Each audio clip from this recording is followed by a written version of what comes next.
Hi students, welcome to Anu educational channel. 6ನೇ ತರಗತಿ ಗಣಿತ ಭಾಗ 2 ಅಧ್ಯಾಯ 6 ಸುತ್ತಳತೆ ಮತ್ತು ವಿಸ್ತೀರ್ಣ. ಈ ವಿಡಿಯೋದಲ್ಲಿ ನಾವು ಸುತ್ತಳತೆ ಮತ್ತು ವಿಸ್ತೀರ್ಣ ಪಾಠದ 1ರಿಂದ 4ನೇ ಪೇಜ್ನಲ್ಲಿರುವ ಎಲ್ಲ ಲೆಕ್ಕಗಳಿಗೆ ಉತ್ತರಿಸೋಣ. ಮೊದಲನೆಯದಾಗಿ ಇಲ್ಲಿ ಸುತ್ತಳತೆಯನ್ನು ಕೊಡಲಾಗಿದೆ. ಸುತ್ತಳತೆ ಎಂದರೆ ಯಾವುದೇ ಆವೃತ ಸಮತಲಾಕೃತಿಯ ಗಡಿಯ ಸುತ್ತಲೂ ಒಂದು ಬಾರಿ ನೀವು ಚಲಿಸಿದ ಒಟ್ಟು ದೂರವು ಅದರ ಸುತ್ತಳತೆಯಾಗಿರುತ್ತದೆ ಎಂದು ಹೇಳುತ್ತಿದ್ದಾರೆ. ಈಗ ನಾವು ಇಲ್ಲಿ ಆಯತದ ಸುತ್ತಳತೆಯನ್ನು ಗಮನಿಸೋಣ. ಇಲ್ಲಿ ಒಂದು ಆಯತವನ್ನು ಕೊಡಲಾಗಿದೆ. ಇಲ್ಲಿ ಆಯತಕ್ಕೆ ಉದ್ದ ಮತ್ತು ಅಗಲಗಳನ್ನು ಇಲ್ಲಿ ನೀವು ಗಮನಿಸಬಹುದು. 2 ಉದ್ದ ಮತ್ತು 2 ಅಗಲಗಳನ್ನು ಇಲ್ಲಿ ನೀವು ಪರಿಗಣಿಸಬೇಕು. ಇಲ್ಲಿ AB, BC, CD ಮತ್ತು DAಗಳು ಬಾಹುಗಳಾಗಿದ್ದಾವೆ. ಇಲ್ಲಿ 4 ಬಾಹುಗಳು, ಅಭಿಮುಖ ಬಾಹುಗಳು ಸಮನಾಗಿರುತ್ತವೆ. ಆದ್ದರಿಂದ ಇಲ್ಲಿ ಆಯತದ ಸುತ್ತಳತೆಯ ಸೂತ್ರವನ್ನು ಬರೆಯುವಾಗ ಇಲ್ಲಿ ನೀವು ಗಮನಿಸಬಹುದು, ಆಯತದ ಸುತ್ತಳತೆ = 2 ಗುಣಿಸು ಉದ್ದ ಪ್ಲಸ್ ಅಗಲ ಎಂದು ಕೊಡಲಾಗಿದೆ. ಇಲ್ಲಿ ನೀವು ಹಿಂದಿನ ಚಿತ್ರದಲ್ಲಿ 2 ಉದ್ದ ಮತ್ತು 2 ಅಗಲವನ್ನು ಗಮನಿಸಿದ್ದೀರಿ. ಆದ್ದರಿಂದ ಇಲ್ಲಿ 2ರಿಂದ ಉದ್ದ ಮತ್ತು ಅಗಲವನ್ನು ಗುಣಿಸಿ ಆಯತದ ಸುತ್ತಳತೆಯ ಸೂತ್ರವನ್ನು ಬರೆಯಲಾಗಿದೆ. ಆಯತದ ಸುತ್ತಳತೆ = 2 ಗುಣಿಸು ಉದ್ದ ಪ್ಲಸ್ ಅಗಲ. ಇದು ಆಯತದ ಸುತ್ತಳತೆಯ ಸೂತ್ರ. ಇದೇ ರೀತಿ ಇಲ್ಲಿ ಚೌಕದ ಸುತ್ತಳತೆಯನ್ನು ಕೂಡ ಕೊಡಲಾಗಿದೆ. ಚೌಕ ಎಂದರೆ ಇಲ್ಲಿ ಎಲ್ಲ ಬಾಹುಗಳು ಸಮನಾಗಿರುತ್ತವೆ. ಆದ್ದರಿಂದ ಇಲ್ಲಿ ಎಲ್ಲ ಬಾಹುಗಳು ಸಮನಾಗಿರುವುದರಿಂದ ಚೌಕದ ಸುತ್ತಳತೆ = 4 ಗುಣಿಸು ಒಂದು ಬಾಹುವಿನ ಉದ್ದ. ಅಂದರೆ 4 ಬಾಹುವಿನ ಅಳತೆಯು ಕೂಡ ಒಂದೇ ಸಮನಾಗಿರುವುದರಿಂದ 4ರಿಂದ ನಾವು ಒಂದು ಬಾಹುವಿನ ಉದ್ದವನ್ನು ಗುಣಿಸಿದಾಗ ಚೌಕದ ಸುತ್ತಳತೆಯನ್ನು ಕಂಡುಹಿಡಿಯಬಹುದಾಗಿದೆ. ನಂತರ ಇಲ್ಲಿ ತ್ರಿಭುಜದ ಸುತ್ತಳತೆಯನ್ನು ಕೊಡಲಾಗಿದೆ. ತ್ರಿಭುಜದಲ್ಲಿ ಇಲ್ಲಿ 3 ಬಾಹುಗಳನ್ನು ನೀವು ಗಮನಿಸಬಹುದು. ತ್ರಿಭುಜದ ಸುತ್ತಳತೆಯನ್ನು ಕಂಡುಹಿಡಿಯುವಾಗ ಇಲ್ಲಿ ನೀವು ಈ 3 ಬಾಹುಗಳನ್ನು ಕೂಡಿಸಬೇಕಾಗುತ್ತದೆ. ಆದ್ದರಿಂದ ತ್ರಿಭುಜದ ಸುತ್ತಳತೆ = ಅದರ 3 ಬಾಹುಗಳ ಉದ್ದದ ಮೊತ್ತ ಎಂದು ನೀವು ಪರಿಗಣಿಸಬೇಕು. ಈಗ ನಾವು ಇಲ್ಲಿ ಪೇಜ್ ನಂಬರ್ 4ರಲ್ಲಿರುವ ಪ್ರಶ್ನೆಗಳನ್ನು ನೋಡೋಣ. ಕಂಡುಹಿಡಿಯಿರಿ. ಮೊದಲನೇ ಪ್ರಶ್ನೆ, ಬಿಟ್ಟಿರುವ ಪದಗಳನ್ನು ಕಂಡುಹಿಡಿಯಿರಿ. ಆಯತದ ಸುತ್ತಳತೆ = 14 ಸೆಂಟಿಮೀಟರ್, ಅಗಲ = 2 ಸೆಂಟಿಮೀಟರ್, ಉದ್ದ ಎಷ್ಟು ಎಂದು ಇಲ್ಲಿ ಕೇಳುತ್ತಿದ್ದಾರೆ. ನೀವು ಆಯತದ ಸುತ್ತಳತೆಯ ಸೂತ್ರವನ್ನು ನೋಡಿದ್ದೀರಿ. ಆಯತದ ಸುತ್ತಳತೆಯ ಸೂತ್ರವನ್ನು ನಾವು ಉಪಯೋಗಿಸಿಕೊಂಡು ಈಗ ಇಲ್ಲಿ ಈ ಆಯತದ ಉದ್ದವನ್ನು ಕಂಡುಹಿಡಿಯೋಣ. ಇಲ್ಲಿ ನೀವು ಆಯತದ ಸುತ್ತಳತೆಯ ಸೂತ್ರವನ್ನು ಮೊದಲು ಬರೆಯಬೇಕು. ಆಯತದ ಸುತ್ತಳತೆ = 2 ಗುಣಿಸು ಉದ್ದ ಪ್ಲಸ್ ಅಗಲ. ಇಲ್ಲಿ ಉದ್ದ ಮತ್ತು ಅಗಲವನ್ನು ನಾವು ಬರೆಯೋಣ. ಆಯತದ ಸುತ್ತಳತೆಯನ್ನು 14 ಸೆಂಟಿಮೀಟರ್ ಎಂದು ಇಲ್ಲಿ ಕೊಡಲಾಗಿದೆ. ಆದ್ದರಿಂದ ಆಯತದ ಸುತ್ತಳತೆ 14 ಸೆಂಟಿಮೀಟರ್ = 2ಕ್ಕೆ 2 ಹಾಗೆ ಇರಲಿ. ಉದ್ದವನ್ನು ಇಲ್ಲಿ ಕೊಟ್ಟಿಲ್ಲ, ಆದ್ದರಿಂದ ನಾವು ಉದ್ದ ಇರುವ ಜಾಗದಲ್ಲಿ ಇಲ್ಲಿ x ಎಂದು ತೆಗೆದುಕೊಳ್ಳೋಣ. ಪ್ಲಸ್ ಅಗಲ ಇಲ್ಲಿ 2 ಸೆಂಟಿಮೀಟರ್ ಎಂದು ಕೊಡಲಾಗಿದೆ. ಆದ್ದರಿಂದ ಅಗಲ ಇರುವ ಜಾಗದಲ್ಲಿ ನೀವು 2 ಎಂದು ಬರೆದುಕೊಳ್ಳಿ. ಈಗ ಇಲ್ಲಿ ನೀವು ಗಮನಿಸಬೇಕು, 2 ಗುಣಿಸು x + 2 ಎಂದು ಕೊಡಲಾಗಿದೆ. ಇಲ್ಲಿ ನಾವು ಈಗ ಗುಣಿಸಿರುವ 2ನ್ನು = ಚಿಹ್ನೆಯ ಎಡಬದಿ ತಂದಾಗ ಇಲ್ಲಿ ಗುಣಿಸಿರುವ 2 ಭಾಗಿಸುತ್ತದೆ. ಆದ್ದರಿಂದ 14/2 ಎಂದು ಬರೆಯಬೇಕಾಗಿದೆ. ಇಲ್ಲಿ x + 2 ಹಾಗೆ ಇರಲಿ. ಈಗ 14/2 ಎಂದರೆ 2 1 2 7 14. ಆದ್ದರಿಂದ ಇಲ್ಲಿ 7 ಬಂದಿದೆ. 7 = x + 2. ಇಲ್ಲಿ x + 2 ಇದೆ. ಇಲ್ಲಿ +2ನ್ನು ನಾವು = ಚಿಹ್ನೆಯ ಎಡಬದಿ ತಂದಾಗ ಪ್ಲಸ್ ಇರುವ ಚಿಹ್ನೆ ಮೈನಸ್ ಆಗಿ ಬದಲಾಗುತ್ತದೆ. 7 - 2 = x ಆಯಿತು. 7ರಲ್ಲಿ 2ನ್ನು ಕಳೆದಾಗ 5 ಉಳಿದಿದೆ. ಆದ್ದರಿಂದ x ನ ಬೆಲೆ ಇಲ್ಲಿ ನಮಗೆ 5 ಬಂದಿದೆ. ಇಲ್ಲಿ ಆಯತದ ಉದ್ದ = 5 ಸೆಂಟಿಮೀಟರ್. ಇಲ್ಲಿ ನಾವು x ಅನ್ನು ಉದ್ದ ಎಂದು ತೆಗೆದುಕೊಂಡಿರುವುದರಿಂದ ಉದ್ದ = 5 ಸೆಂಟಿಮೀಟರ್ ಎಂದು ನೀವು ಬರೆಯಬೇಕು. ಬಿ ಪ್ರಶ್ನೆ, ಚೌಕದ ಸುತ್ತಳತೆ = 20 ಸೆಂಟಿಮೀಟರ್, ಬಾಹುವಿನ ಉದ್ದ ಎಷ್ಟು ಎಂದು ಕೊಟ್ಟಿದ್ದಾರೆ. ಇಲ್ಲಿ ಸುತ್ತಳತೆಯನ್ನು ಕೊಡಲಾಗಿದೆ. ನೀವು ಬಾಹುವಿನ ಉದ್ದವನ್ನು ಕಂಡುಹಿಡಿಯಬೇಕು. ಇಲ್ಲಿ ನಾವು ಈಗ ಚೌಕದ ಸುತ್ತಳತೆ ಸೂತ್ರವನ್ನು ಉಪಯೋಗಿಸೋಣ. ಚೌಕದ ಸುತ್ತಳತೆ = 4 ಗುಣಿಸು ಬಾಹುವಿನ ಉದ್ದ. ಚೌಕದ ಸುತ್ತಳತೆಯನ್ನು 20 ಸೆಂಟಿಮೀಟರ್ ಎಂದು ಕೊಡಲಾಗಿದೆ. 20 ಎಂದು ಬರೆದುಕೊಳ್ಳಿ. = 4ಕ್ಕೆ 4 ಹಾಗೆ ಇರಲಿ. ಬಾಹುವಿನ ಉದ್ದವನ್ನು ನಾವು ಇಲ್ಲಿ ಕಂಡುಹಿಡಿಯಬೇಕಾಗಿದೆ. ಆದ್ದರಿಂದ x ಎಂದು ತೆಗೆದುಕೊಳ್ಳೋಣ. ಇಲ್ಲಿ ಈಗ ನಾವು ಗುಣಿಸಿರುವ 4 ಈಕ್ವಲ್ಸ್ ಟು ಚಿಹ್ನೆ ಎಡಬದಿ ಬಂದು ಭಾಗಿಸಿದ್ದೇವೆ. ಗುಣಿಸಿರುವ 4 ಈಕ್ವಲ್ಸ್ ಟು ಚಿಹ್ನೆಯ ಎಡಬದಿ ಬಂದಾಗ ಭಾಗಿಸುತ್ತದೆ. 20/4 ಈಕ್ವಲ್ಸ್ ಟು ಎಕ್ಸ್ಗೆ ಎಕ್ಸ್ ಹಾಗೆ ಇರಲಿ. ಈಗ ಇಲ್ಲಿ 20 ನಾವು 4ರಿಂದ ಭಾಗಿಸಿದಾಗ 4 1 4 4 5 20 ಆಗುತ್ತದೆ. ಆದ್ದರಿಂದ ಇಲ್ಲಿ ನಮಗೆ ಭಾಗಲಬ್ಧ 5 ಬಂದಿದೆ. x equals to 5. ಇಲ್ಲಿ x ಅನ್ನು ನಾವು ಬಾಹುವಿನ ಉದ್ದ ಎಂದು ತೆಗೆದುಕೊಂಡಿದ್ದೇವೆ. ಆದ್ದರಿಂದ ಬಾಹುವಿನ ಉದ್ದ ಈಕ್ವಲ್ಸ್ ಟು 5 ಸೆಂಟಿಮೀಟರ್. ಸಿ ಪ್ರಶ್ನೆ, ಆಯತದ ಸುತ್ತಳತೆ ಈಕ್ವಲ್ಸ್ ಟು 12 ಮೀಟರ್, ಉದ್ದ 3 ಮೀಟರ್, ಅಗಲ ಎಷ್ಟು ಎಂದು ಕೊಡಲಾಗಿದೆ. ಇಲ್ಲೂ ಕೂಡ ನಾವು ಎ ಲೆಕ್ಕದಂತೆ ಇಲ್ಲಿ ಅಗಲವನ್ನು ಕಂಡುಹಿಡಿಯಬೇಕು. ಆಯತದ ಸುತ್ತಳತೆ ಇಲ್ಲಿ 12 ಮೀಟರ್ ಎಂದು ಕೊಡಲಾಗಿದೆ. ಉದ್ದವನ್ನು ಕೊಟ್ಟಿದ್ದಾರೆ. ನಾವು ಈಗ ಅಗಲವನ್ನು ಕಂಡುಹಿಡಿಯೋಣ. ಇಲ್ಲಿ ಈಗ ನಾವು ಆಯತದ ಸುತ್ತಳತೆ ಸೂತ್ರವನ್ನು ಉಪಯೋಗಿಸಬೇಕು. ಆಯತದ ಸುತ್ತಳತೆ ಈಕ್ವಲ್ಸ್ ಟು 2 ಗುಣಿಸು ಉದ್ದ ಪ್ಲಸ್ ಅಗಲ. ಆಯತದ ಸುತ್ತಳತೆಯನ್ನು 12 ಮೀಟರ್ ಎಂದು ಕೊಡಲಾಗಿದೆ. ಆದ್ದರಿಂದ ಆಯತದ ಸುತ್ತಳತೆ ಇರುವಲ್ಲಿ 12 ಎಂದು ನಾವು ತೆಗೆದುಕೊಳ್ಳೋಣ. ಈಕ್ವಲ್ಸ್ ಟು 2ಕ್ಕೆ 2 ಹಾಗೆ ಇರಲಿ. ಉದ್ದ 3 ಮೀಟರ್ ಎಂದು ಕೊಡಲಾಗಿದೆ. ಉದ್ದ ಇರುವಲ್ಲಿ 3 ಎಂದು ಬರೆದುಕೊಳ್ಳಿ. ಪ್ಲಸ್ ಅಗಲವನ್ನು ನಾವು ಕಂಡುಹಿಡಿಯಬೇಕು. ಆದ್ದರಿಂದ ಅಗಲ ಇರುವಲ್ಲಿ ನಾವು x ಎಂದು ತೆಗೆದುಕೊಳ್ಳೋಣ. ಈಗ ಇಲ್ಲಿ ನಾವು ಗುಣಿಸಿರುವ 2 ಈಕ್ವಲ್ಸ್ ಟು ಚಿಹ್ನೆಯ ಎಡಬದಿ ತಂದು ಭಾಗಿಸಿದ್ದೇವೆ. ಇಲ್ಲಿ ಗುಣಿಸಿರುವುದರಿಂದ ಗುಣಿಸಿರುವ ಸಂಖ್ಯೆ ಈಕ್ವಲ್ಸ್ ಟು ಚಿಹ್ನೆ ಎಡಬದಿ ಬಂದಾಗ ಭಾಗಿಸುತ್ತದೆ. ಇಲ್ಲಿ ಭಾಗಿಸಿರುವ ಸಂಖ್ಯೆ ಇದ್ದರೆ ಗುಣಿಸಬೇಕು, ಗುಣಿಸಿರುವ ಸಂಖ್ಯೆ ಇದ್ದರೆ ನಾವು ಭಾಗಿಸಬೇಕಾಗುತ್ತದೆ. ಇಲ್ಲಿ ಗುಣಿಸಿರುವುದರಿಂದ ಈಗ ನಾವು ಭಾಗಿಸೋಣ. 12ಕ್ಕೆ 2ರಿಂದ ಭಾಗಿಸಿದಾಗ 2 1 2 2 6 12 ಬಂದಿದೆ. ಇಲ್ಲಿ 6 ತೆಗೆದುಕೊಳ್ಳಬೇಕು. 3 + x ಹಾಗೆ ಇರಲಿ. ಈಗ ಇಲ್ಲಿ ನಾವು x ಅನ್ನು ಹಾಗೆ ಇರಿಸಿ ಇಲ್ಲಿ 3 ಈಕ್ವಲ್ಸ್ ಟು ಚಿಹ್ನೆಯ ಎಡಬದಿ ಕಳಿಸಿದಾಗ +3 -3 ಆಗಿ ಬದಲಾಗುತ್ತದೆ. 6ರಲ್ಲಿ 3 ಕಳೆದಾಗ 3 ಉಳಿಯಿತು. ಆದ್ದರಿಂದ ಇಲ್ಲಿ x ಈಕ್ವಲ್ಸ್ ಟು 3. x ಅನ್ನು ನಾವು ಅಗಲ ಎಂದು ತೆಗೆದುಕೊಂಡಿದ್ದೇವೆ. ಆದ್ದರಿಂದ ಆಯತದ ಅಗಲ ಈಕ್ವಲ್ಸ್ ಟು 3 ಮೀಟರ್ ಆಗಿದೆ.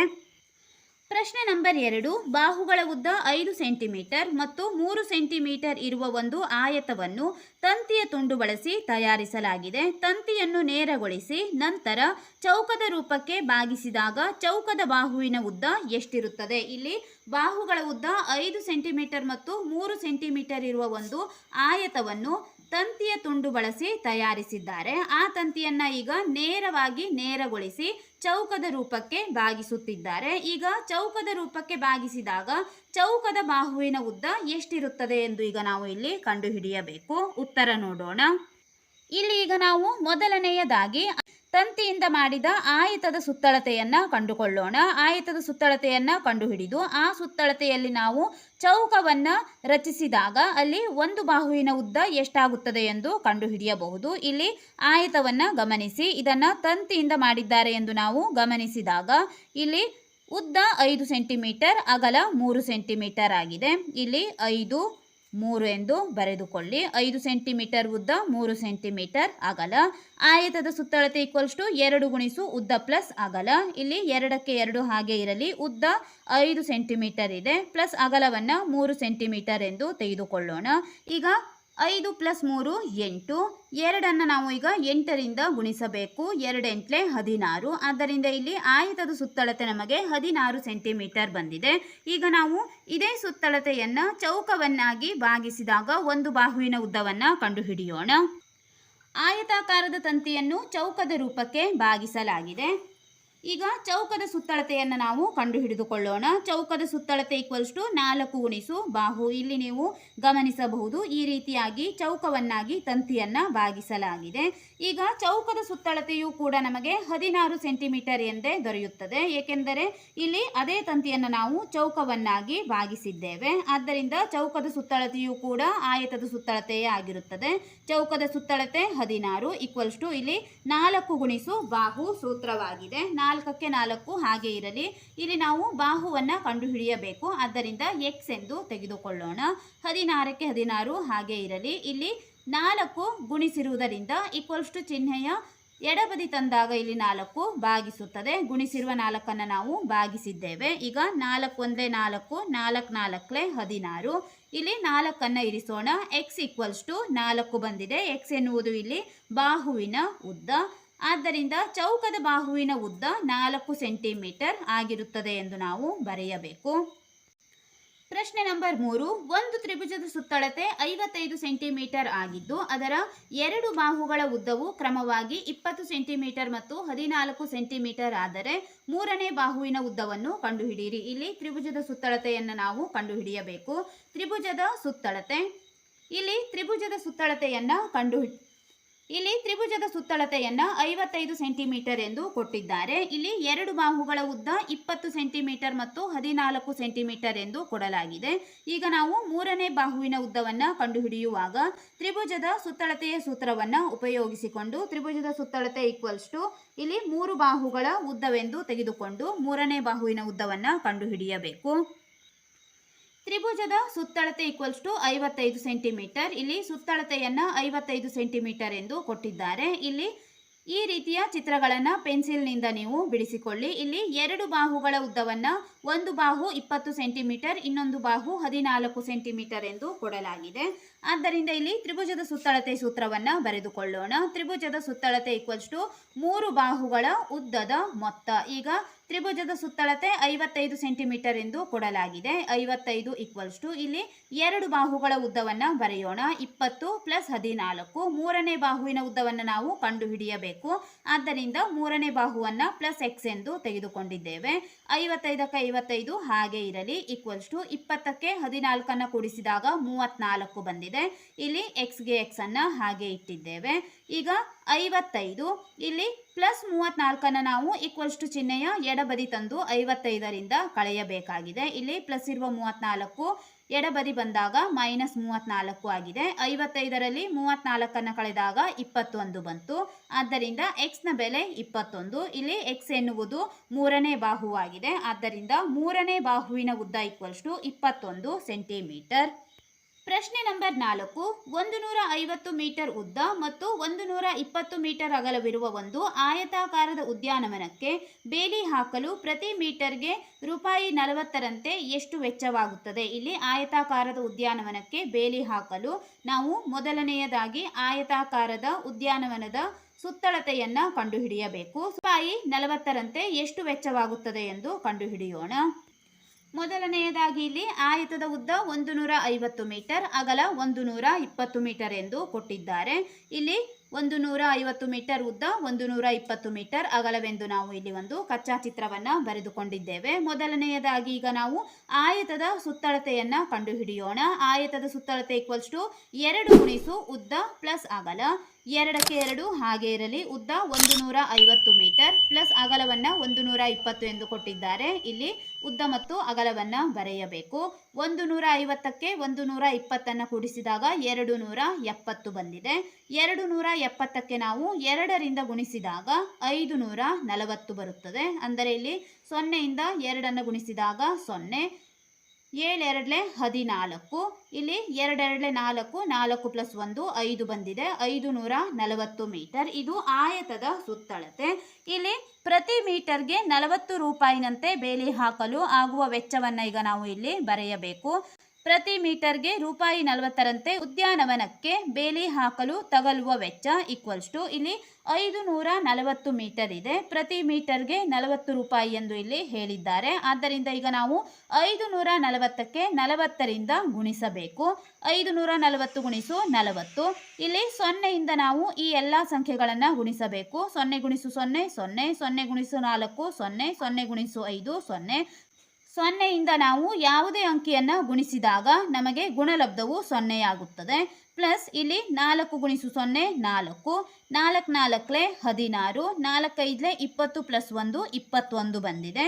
0 0 0 + 0 0 0 + 6 6, 1ಕ್ಕೆ 1 2ಕ್ಕೆ 2 ಇಟ್ಟಿದ್ದೇವೆ. ಇಲ್ಲಿ 21,600 ಬಂದಿದೆ. ಆದ್ದರಿಂದ ತಗಲುವ ವೆಚ್ಚ ₹21,600. ಪ್ರಶ್ನೆ ನಂಬರ್ 5. ಒಂದು ದಾರದ ತುಂಡಿನ ಉದ್ದ 36 ಸೆಂಟಿಮೀಟರ್ ಇದೆ. ಇದನ್ನು ಎ ಒಂದು ಚೌಕ, ಬಿ ಎಲ್ಲ ಬಾಹುಗಳು ಸಮ ಉದ್ದವಿರುವ ಒಂದು ತ್ರಿಭುಜ ಮತ್ತು ಸಿ ಎಲ್ಲ ಬಾಹುಗಳು ಸಮ ಉದ್ದವಿರುವ ಒಂದು ಷಡ್ಭುಜಾಕೃತಿ. ಇಲ್ಲಿ ಬ್ರಾಕೆಟ್ನಲ್ಲಿ ಷಡ್ಭುಜಾಕೃತಿ ಎಂದರೆ 6 ಬಾಹುಗಳಿಂದ ಆವೃತವಾದ ಆಕೃತಿ ಎಂದು ಕೊಡಲಾಗಿದೆ. ಉಂಟು ಮಾಡಲು ಬಳಸಿದಾಗ ಪ್ರತಿ ಬಾಹುವಿನ ಉದ್ದ ಎಷ್ಟಿರುತ್ತದೆ? ಇಲ್ಲಿ ದಾರದ ತುಂಡಿನ ಉದ್ದವನ್ನು ನಾವು 36 ಸೆಂಟಿಮೀಟರ್ ಎಂದು ತೆಗೆದುಕೊಂಡಾಗ ಇಲ್ಲಿ 36 ಸೆಂಟಿಮೀಟರ್ನಿಂದ ಒಂದು ಚೌಕವನ್ನು ರಚಿಸಬೇಕು ಮತ್ತು ಎಲ್ಲ ಬಾಹುಗಳು ಸಮನಾಗಿರುವ ಒಂದು ತ್ರಿಭುಜ ಮತ್ತು ಎಲ್ಲ ಬಾಹುಗಳು ಸಮನಾಗಿರುವ ಒಂದು ಷಡ್ಭುಜಾಕೃತಿಯನ್ನು ರಚಿಸಿದಾಗ ಇಲ್ಲಿ ಚೌಕ, ತ್ರಿಭುಜ ಮತ್ತು ಷಡ್ಭುಜಾಕೃತಿಯಲ್ಲಿ ಉಂಟಾಗುವಂತಹ ಬಾಹುವಿನ ಉದ್ದವನ್ನು ಕಂಡುಹಿಡಿಯಬೇಕಾಗಿದೆ. ಈಗ ನಾವು ಒಂದೊಂದಾಗಿ ಬಾಹುವಿನ ಉದ್ದವನ್ನು ಕಂಡುಹಿಡಿಯೋಣ. ಮೊದಲನೆಯದಾಗಿ ಚೌಕ. ಇಲ್ಲಿ ಬಾಹುವಿನ ಉದ್ದವನ್ನು ನಾವು ಕಂಡುಹಿಡಿಯುವಾಗ ಸುತ್ತಳತೆ ಸೂತ್ರವನ್ನು ಬಳಸಬೇಕು. ಚೌಕದ ಸುತ್ತಳತೆ ಈಕ್ವಲ್ಸ್ ಟು 4 ಗುಣಿಸು ಬಾಹು ಎಂದು ಇದೆ. ಚೌಕದ ಸುತ್ತಳತೆ ಇಲ್ಲಿ ದಾರದ ತುಂಡಿನ ಉದ್ದವನ್ನು 36 ಸೆಂಟಿಮೀಟರ್ ಎಂದು ಕೊಟ್ಟಿದ್ದಾರೆ. ಇಲ್ಲಿ ದಾರದ ತುಂಡಿನ ಉದ್ದವನ್ನೇ ನಾವು ಸುತ್ತಳತೆ ಎಂದು ತೆಗೆದುಕೊಳ್ಳಬೇಕು. ಏಕೆಂದರೆ ಇಲ್ಲಿ ಇದೇ ದಾರದಿಂದ ಈ ರೀತಿಯಾಗಿ ಚೌಕವನ್ನು ರಚಿಸಲಾಗಿದೆ. ಇಲ್ಲಿ ಈ ಎಲ್ಲ ಬಾಹುಗಳನ್ನು ಕೂಡಿಸಿದಾಗ ನಮಗೆ ಸುತ್ತಳತೆ ದೊರೆಯುವುದರಿಂದ ನಾವು ಚೌಕದ ಸುತ್ತಳತೆ ಈಕ್ವಲ್ಸ್ ಟು 4 ಗುಣಿಸು ಬಾಹು ಎಂದು ತೆಗೆದುಕೊಳ್ಳೋಣ. ಇಲ್ಲಿ ಚೌಕದ ಸುತ್ತಳತೆ 36 ಸೆಂಟಿಮೀಟರ್ ಎಂದು ಕೊಟ್ಟಿದ್ದಾರೆ. 36 ಈಕ್ವಲ್ಸ್ ಟು 4ಕ್ಕೆ 4 ಹಾಗೆ ಇರಲಿ. ಬಾಹುವಿನ ಅಳತೆಯನ್ನು ನಾವು ಕಂಡುಹಿಡಿಯಬೇಕು. ಆದ್ದರಿಂದ ಎಕ್ಸ್ ಎಂದು ತೆಗೆದುಕೊಂಡಿದ್ದೇವೆ. ಈಗ ಗುಣಿಸಿರುವ 4ಅನ್ನು ಈಕ್ವಲ್ಸ್ ಟು ಚಿಹ್ನೆಯ ಎಡಬದಿ ತಂದು ಭಾಗಿಸಲಾಗಿದೆ. 4 ಒಂದೇ 4, 4 9 36. ಆದ್ದರಿಂದ ಎಕ್ಸ್ ಈಕ್ವಲ್ಸ್ ಟು 9 ಬಂದಿದೆ. ಎಕ್ಸ್ ಎಂದರೆ ಇಲ್ಲಿ ಬಾಹುವಾಗಿದೆ. ಆದ್ದರಿಂದ ಬಾಹುವಿನ ಉದ್ದ ಈಕ್ವಲ್ಸ್ ಟು 9 ಸೆಂಟಿಮೀಟರ್. ಬಿ ಯಲ್ಲಿ ಎಲ್ಲ ಬಾಹುಗಳು ಸಮವಿರುವ ಒಂದು ತ್ರಿಭುಜ, ಅಂದರೆ ಇಲ್ಲಿ ಎಲ್ಲ ಬಾಹುಗಳು ಸಮನಾಗಿರುವ ತ್ರಿಭುಜವನ್ನು ಸಮಬಾಹು ತ್ರಿಭುಜವೆಂದು ನಾವು ಕರೆಯುತ್ತೇವೆ. ಈಗ ಇಲ್ಲಿ ನಾವು ಸಮಬಾಹು ತ್ರಿಭುಜದ ಸುತ್ತಳತೆಯನ್ನು ತೆಗೆದುಕೊಳ್ಳೋಣ. ಸಮಬಾಹು ತ್ರಿಭುಜದ ಸುತ್ತಳತೆ ಈಕ್ವಲ್ಸ್ ಟು 3 ಗುಣಿಸು ಬಾಹು. ಇಲ್ಲಿ ಸಾಮಾನ್ಯ ತ್ರಿಭುಜದ ಸುತ್ತಳತೆಯನ್ನು ನಾವು ಕಂಡುಹಿಡಿಯುವಾಗ 3 ಬಾಹುಗಳ ಉದ್ದವೆಂದು ತೆಗೆದುಕೊಳ್ಳುತ್ತೇವೆ. ಇಲ್ಲಿ ಸಮಬಾಹು ತ್ರಿಭುಜವೆಂದರೆ 3 ಬಾಹುಗಳು ಸಮನಾಗಿರುತ್ತವೆ. ಆದ್ದರಿಂದ 3 ಗುಣಿಸು ಬಾಹು ಎಂದು ನಾವು ತೆಗೆದುಕೊಳ್ಳಬೇಕು. ಇಲ್ಲಿ ಸುತ್ತಳತೆ ಇಲ್ಲೂ ಕೂಡ 36 ಎಂದು ನಾವು ತೆಗೆದುಕೊಳ್ಳಬೇಕಾಗಿದೆ. ಏಕೆಂದರೆ ಇಲ್ಲಿ ದಾರದ ತುಂಡಿನ ಉದ್ದ 36 ಸೆಂಟಿಮೀಟರ್ ಎಂದು ಕೊಟ್ಟಿದ್ದಾರೆ. 36 ಈಕ್ವಲ್ಸ್ ಟು 3 ಗುಣಿಸು ಬಾಹುವಿನ ಅಳತೆ ಎಕ್ಸ್ ಆಗಿರಲಿ. ಈಗ 3ಅನ್ನು ನಾವು ಗುಣಿಸಿರುವ 3ಅನ್ನು ಈಕ್ವಲ್ಸ್ ಟು ಚಿಹ್ನೆಯ ಎಡಬದಿ ತಂದಾಗ ಭಾಗಿಸಿದೆ. 3 1 3, 3 9 36. ಆದ್ದರಿಂದ ಇಲ್ಲಿ 3 1 3, ಇಲ್ಲಿ 3 ಮತ್ತು 6 ಎಂದು ಕೊಡಲಾಗಿದೆ. 3 1 3, 3 2 6. ಆದ್ದರಿಂದ ಇಲ್ಲಿ 12 3 36 ಅಥವಾ 3 12 36 ಎಂದು ನೀವು ತೆಗೆದುಕೊಳ್ಳಬಹುದು. ಇಲ್ಲಿ ಎಕ್ಸ್ನ ಬೆಲೆ ನಮಗೆ 12 ಬಂದಿದೆ. X equals to 12. ಆದ್ದರಿಂದ ಬಾಹುವಿನ ಉದ್ದ ಈಕ್ವಲ್ಸ್ ಟು 12 ಸೆಂಟಿಮೀಟರ್ ಎಂದು ನೀವು ಬರೆಯಬೇಕು. ಇಲ್ಲಿ ದಾರವನ್ನು ಸಮಬಾಹು ತ್ರಿಭುಜವನ್ನಾಗಿ ನಾವು ರಚಿಸಿದಾಗ ಬಾಹುವಿನ ಉದ್ದ 12 ಸೆಂಟಿಮೀಟರ್ ಆಗಿ ಲಭಿಸುತ್ತದೆ. ಸಿ ಯಲ್ಲಿ ಎಲ್ಲ ಬಾಹುಗಳು ಸಮವಾಗಿರುವ ಷಡ್ಭುಜಾಕೃತಿ ಎಂದು ಕೊಡಲಾಗಿದೆ. ಷಡ್ಭುಜಾಕೃತಿಯ ಸುತ್ತಳತೆಯನ್ನು ನಾವು 6 ಬಾಹುಗಳು ಸಮನಾಗಿರುವುದರಿಂದ 6 ಗುಣಿಸು ಬಾಹು ಎಂದು ತೆಗೆದುಕೊಂಡಿದ್ದೇವೆ. ಷಡ್ಭುಜಾಕೃತಿಯ ಸುತ್ತಳತೆ ಈಕ್ವಲ್ಸ್ ಟು 6 ಗುಣಿಸು ಬಾಹು. ಇಲ್ಲಿ ಸುತ್ತಳತೆ 36 ಎಂದು ತೆಗೆದುಕೊಳ್ಳೋಣ. 36 ಈಕ್ವಲ್ಸ್ ಟು 6.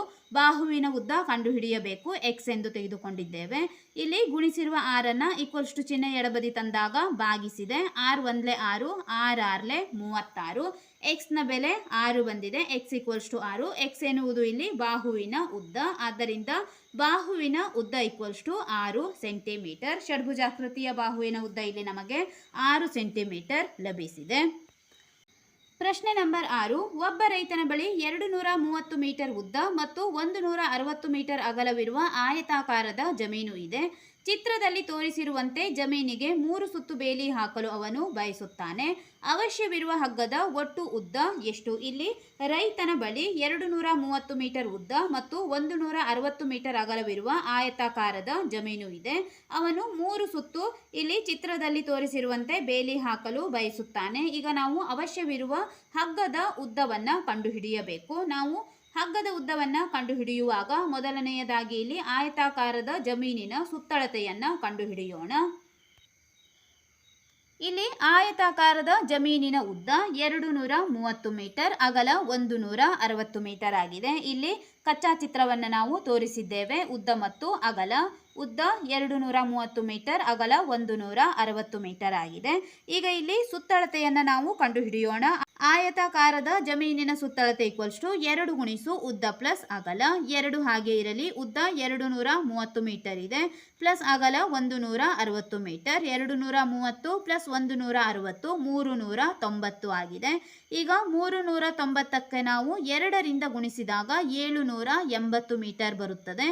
ಇಲ್ಲಿ 0 ಗುಣಿಸು 2 0, 9 2 18, ಇಲ್ಲಿ 3 2 6, 6 ಪ್ಲಸ್ 1 7, 780 ಮೀಟರ್ ಆಗುತ್ತದೆ. ಈಗ ಅವನು 3 ಸುತ್ತು ಬೇಲಿ ಹಾಕಲು ಬಯಸುತ್ತಿದ್ದಾನೆ. ಆದ್ದರಿಂದ ಈಗ ನಾವು 3 ಸುತ್ತು ಬೇಲಿ ಹಾಕಲು ಅವಶ್ಯವಿರುವ ಹಗ್ಗವನ್ನು ಕಂಡುಹಿಡಿಯುವಾಗ 3ರಿಂದ ಗುಣಿಸಬೇಕು. ಇಲ್ಲಿ ಒಂದು ಸುತ್ತು 780 ಮೀಟರ್ ಬಂದಿದೆ. 3 ಸುತ್ತನ್ನು ಹಾಕುವಾಗ ನಾವು 3ರಿಂದ ಗುಣಿಸಬೇಕು. 780 ಗುಣಿಸು 3, 3 ಗುಣಿಸು 0 0, 3 8 24, ಇಲ್ಲಿ 2 ಹಾಗೆ ಇರಲಿ. 4 ಬರೆದಿದ್ದೇವೆ.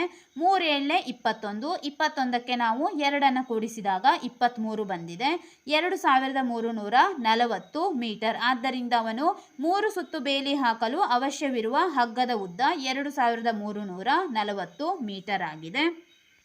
ಈ ವಿಡಿಯೋದಲ್ಲಿ ನಾವು ಪೇಜ್ ನಂಬರ್ 4ರಲ್ಲಿರುವ ಎಲ್ಲ ಪ್ರಶ್ನೆಗಳಿಗೆ ಉತ್ತರಿಸಿದ್ದೇವೆ. ಮುಂದಿನ ವಿಡಿಯೋದಲ್ಲಿ ಪೇಜ್ ನಂಬರ್ 5ರಲ್ಲಿರುವ ಎಲ್ಲ ಪ್ರಶ್ನೆಗಳಿಗೆ ಉತ್ತರಿಸೋಣ. ನಮ್ಮ ಚಾನೆಲ್ನ ಎಲ್ಲ ಹೊಸ ವಿಡಿಯೋಗಳಿಗಾಗಿ ಅನು ಎಜುಕೇಷನಲ್ ಚಾನೆಲ್ನ ಲೈಕ್ ಮಾಡಿ, ಶೇರ್ ಮಾಡಿ, ಸಬ್ಸ್ಕ್ರೈಬ್ ಮಾಡಿ, ಹಾಗೆ ಪಕ್ಕದಲ್ಲಿರುವ ಬೆಲ್ ಐಕಾನ್ ಪ್ರೆಸ್ ಮಾಡಿ.